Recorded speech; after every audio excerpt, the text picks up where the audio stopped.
Is anime becoming too mainstream? I think mostly yes. Anime మెయిన్‌స్ట్రీమ్‌గా మారిపోతుందేమో అని నాకైతే అనిపిస్తుంది. అండ్ కొంచెం భయం కూడా ఉంది దానివల్ల చూసుకుంటే. సో, ఫస్ట్ ఆఫ్ ఆల్ మీ అందరికి అర్థం కాకపోవచ్చు. లైక్ మెయిన్‌స్ట్రీమ్ అంటే ఏంటి బ్రో నువ్వేం చెప్తున్నావు అని చెప్పి. సో, మెయిన్‌స్ట్రీమ్ గురించి ఫస్ట్ డిస్కస్ చేద్దాం. తర్వాత అసలు ఈ టాపిక్ ఏంటనేది మనం మాట్లాడుకుందాం అన్నమాట. So, firstly మెయిన్‌స్ట్రీమ్. మెయిన్‌స్ట్రీమ్ అంటే ఏం లేదు. లైక్ ఒక పర్టిక్యులర్ మీడియాని తీసుకుందాం. సో, ఆ మీడియా పాపులర్ అయిందనుకోండి. సో, జనాలు బాగా యాక్సెప్ట్ చేసేసారు. జనరల్ పబ్లిక్ కూడా యాక్సెప్ట్ చేసేసారు. అండ్ దాన్ని ప్రతి ఒక్కరు తీసుకుంటారు. అంటే మూవీ చూస్తుంటే ఒక పర్టిక్యులర్ మూవీస్ తీసుకుందాం కమర్షియల్ మూవీస్.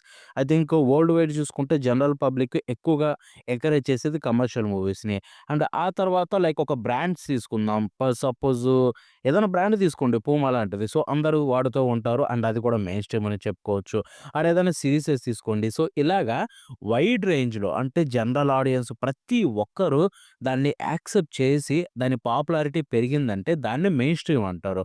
సో, మెయిన్ స్ట్రీమ్‌లోకి వస్తుందని చెప్పి అర్థం. సో, యానిమే ఇప్పటి వరకు కూడా చూసుకుంటే మెయిన్ స్ట్రీమ్ కాదు. యానిమేస్‌లో కొన్ని మెయిన్ స్ట్రీమ్ అని మనం పిలుస్తాం. Like shonen genre. రీసెంట్ టైమ్స్‌లో షోనెన్ జనర్ అయితే మెయిన్ స్ట్రీమ్ అయిపోయింది ఆల్‌మోస్ట్. ఎందుకంటే ప్రతి ఒక్కరు యానిమేని చూస్తున్నారు. Especially shonen జనర్.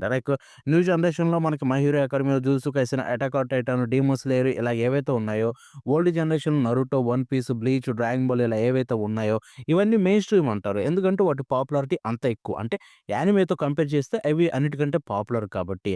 సో, ఇదన్నమాట మెయిన్ స్ట్రీమ్ అంటే. ఐ థింక్ మెయిన్ స్ట్రీమ్ అంటే మీకు ఇప్పుడు అర్థమైందనుకుంటా. అండ్ ఇప్పుడు యానిమే మెయిన్ స్ట్రీమ్‌గా బాగా అంటే ఫుల్లు కా మారబోతుందా అని చెప్పి మనం మాట్లాడుకుంటే యెస్.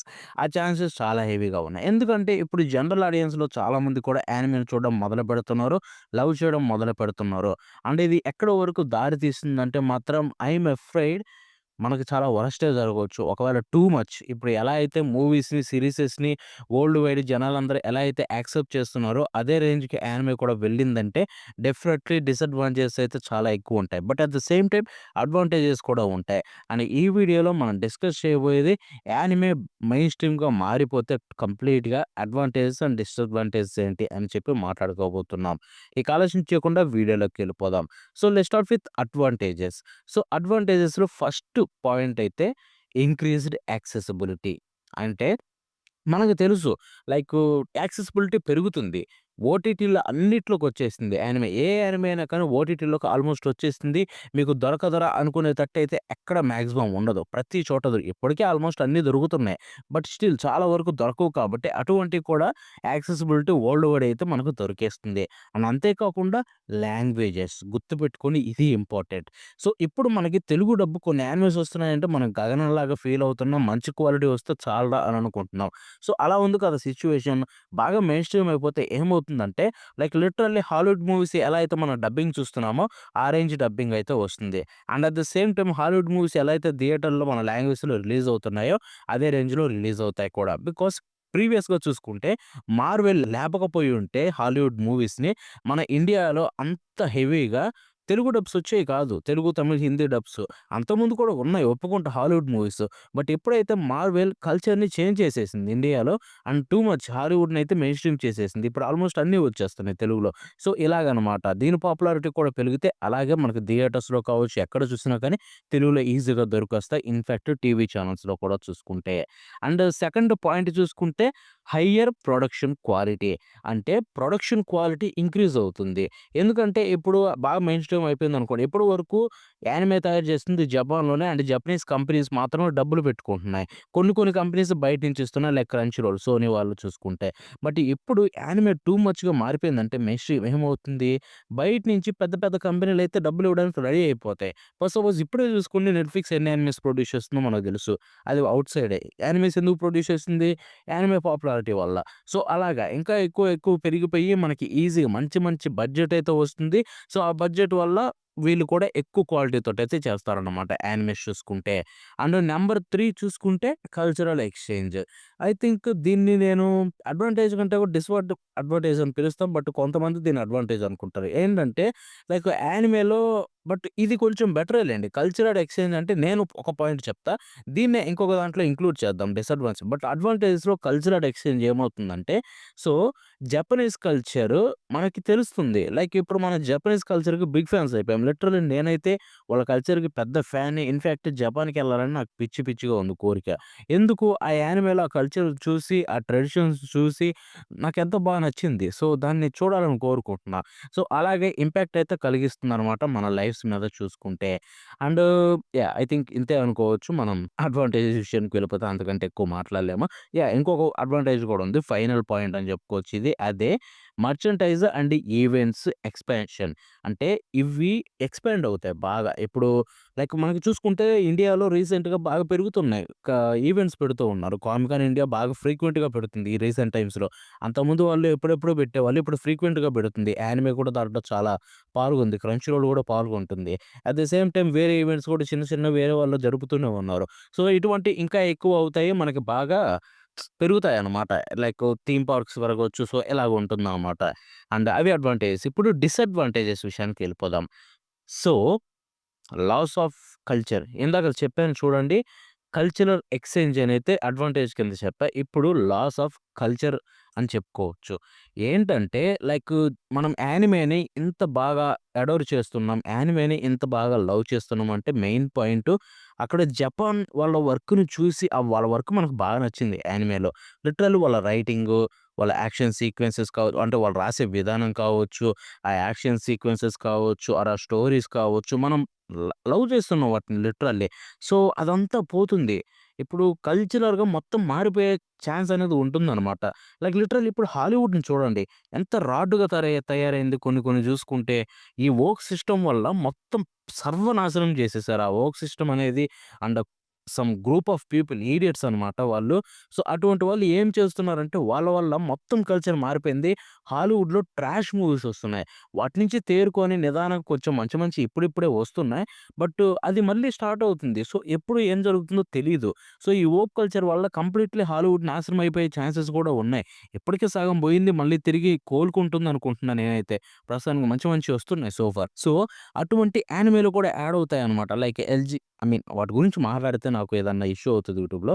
సో, చెప్పదలుచుకోలేదు. వోక్ కల్చర్ గురించి తెలుసుకోండి. మీకే తెలుస్తుంది నేనేం మాట్లాడుతున్నానో. సో, అది యానిమేలో కూడా వచ్చిందంటే పరమ చండాలంగా తయారైపోతుంది. లిటరల్లీ కల్చర్‌ని మార్చేస్తుంది. ఇది బిగ్గెస్ట్ డిసడ్వాంటేజు. ఒకవేళ యానిమే మెయిన్ స్ట్రీమ్‌గా అయితే మాత్రం. మనలాంటి యానిమే ఫ్యాన్స్ సడెన్‌గా అటువంటి చెత్తని యానిమేలో చూస్తే తట్టుకోలేం కూడా. సో, లిటరల్లీ యానిమేలో ఉండే ఆ యూనిక్‌నెస్ జపనీస్ కల్చర్ మొత్తం ఎగిరిపోతే ఏం బావుంటుంది. ఐ నో జపాన్ అలా చెయ్యరని చెప్పి బట్ అందుకే మెయిన్ స్ట్రీమ్ కూడా అంత హెవీగా పాపులర్ అవ్వకూడదని నేను కోరుకుంటున్నా. And over commercialisation second point. So, ఏంటంటే ఓవర్ కమర్షియలైజేషన్ అంటే ఏంటి? కమర్షియలైజేషన్ అంటేనే మనీ, డబ్బు. సో, ఇక్కడ ఏం జరుగుతుందంటే డబ్బు ప్రాఫిట్ రావడం కోసం స్టూడియోస్ మొత్తం ఒకటే రకంగా తయారు చేసే ఛాన్సెస్ ఉంటాయి. సపోజ్ మనం ఇప్పుడు ఏంది 'జుజుట్సు కైసెన్' తీసుకుందాం. సో, 'జుజుట్సు కైసెన్' సీజన్ 2 ఈ మధ్య బాగా పాపులర్ అయింది. సో, ఏం చేస్తారు దాన్ని చూసి 'jujutsu Kaisen' best example 'demon slayer' మనం మాట్లాడుకుందాం భయ్యా. 'జుజుట్సు కైసెన్' పక్కన పెట్టేయండి. సో, 'డీమన్ స్లేయర్' ఏం జరిగింది? సీజన్ 1 తర్వాత మూవీ రిలీజ్ చేశారు 'ముగెన్ ట్రైన్.' అది భారీ సక్సెస్ అయిపోయింది. లిటరల్లీ యానిమే మూవీస్‌లో బిగ్గెస్ట్ సక్సెస్ అయిపోయిందది. సో, దానివల్ల ఏమైపోయింది ఆ కల్చర్‌ని ఇప్పుడు అందరూ ఫాలో అవుతున్నారు.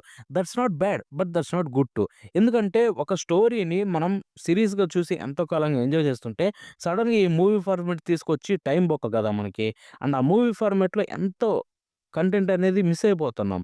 సో, అదొకటి బాలేదు. నాకు నచ్చలేదు. ఇప్పుడు మళ్ళీ దీన్ని లాస్ట్ ఆర్క్ ఏదైతే ఉందో 'ఇన్ఫినిటీ కేస్‌ని' వాళ్ళు మూవీస్ చేస్తున్నారు. లిటరల్లీ ఆ డెసిషన్ కూడా నాకు నచ్చలేదు.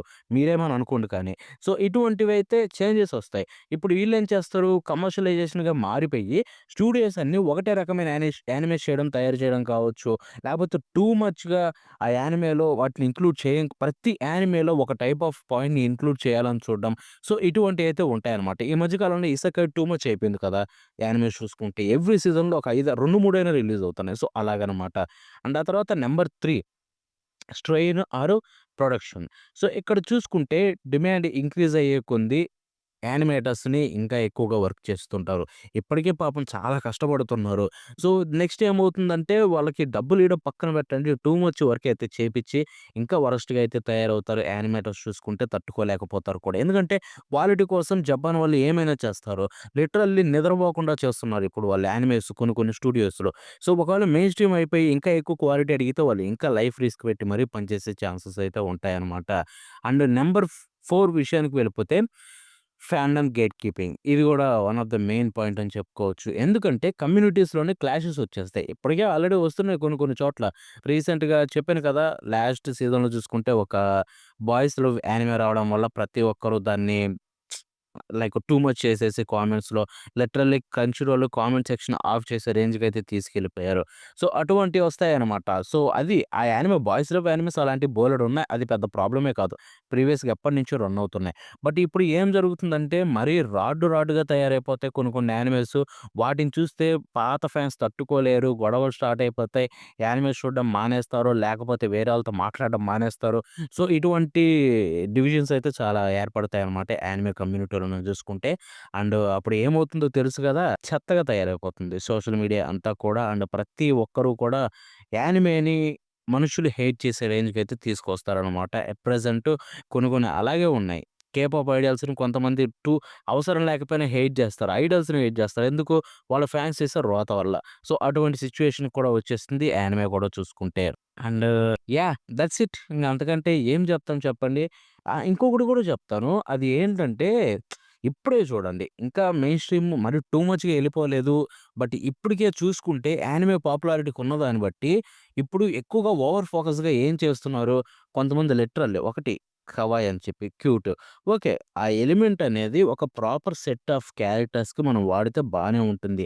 బట్ దాన్ని వరస్ట్ వేలో తీసుకెళ్ళిపోయి కొంతమంది ఆ రీల్స్, టిక్‌టాక్‌లని ఒక సర్టెన్ టైమ్‌లో అయితే రాడ్‌గా చేశారనమాట కరోనా టైమ్‌లో. అవి చూస్తేనే చండాలం అనిపిస్తుంది. అటువంటి పాపులర్ చేసేసి యానిమేలో పాపులారిటీ తేవాలని తీసుకొచ్చారు. సో, అటువంటి క్రాప్‌నయితే మనం ఇంకా ఎక్కువగా చూడాల్సొస్తుంది. ఒకవేళ ఇది ఇలాగే పెరుగుతూ పోతే మాత్రం.